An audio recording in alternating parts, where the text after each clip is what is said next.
चेंडू तो खूप चांगला हाताळलाय.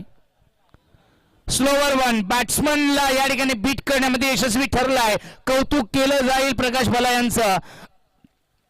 शॉर्ट ऑफ लेंथ टॉस केला, राईज झाला आणि राईज होत असताना विकेट किपरच्या हातामध्ये विसावला गेलाय. कोणत्या प्रकारची धाव आली नाहीये. 2 विकेट आतापर्यंत प्राप्त केलेत. 8 धावा धावसंख्या फलकावर लागल्या गेल्यात. प्रकाशने अजून 2 चेंडू हाताळलेत, 1च धाव खर्च केली आहे. स्लोअर वन जास्तीत जास्त हाताळले जात आहेत.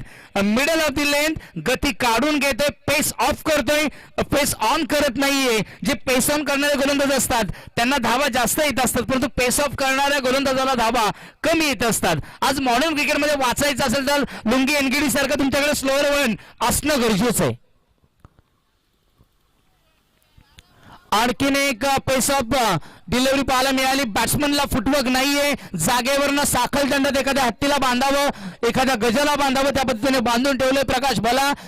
जबरदस्त बॉलिंग, क्या बात आहे. The man with the golden arm, ज्याच्या बोटामध्ये जादू आहे, ज्याच्या वाणीमध्ये साक्षात सरस्वती आहे. ज्यावेळेस तो माईकवर असतो तेव्हा प्रेक्षकांची मने जिंकतो, गोलंदाजीमध्ये देखील प्रेक्षकांची मने जिंकतोय. स्वीप करायला गेला विकेट किपर, हा चेंडू कॅरी करू शकले नाहीयेत. 1च धाव प्राप्त होईल आणि मला वाटतं ही मॅच आता फार अवघड झाली आहे. 8 मध्ये 42 धावा बाईकच्या स्वरूपात ही धाव मिळाली आहे.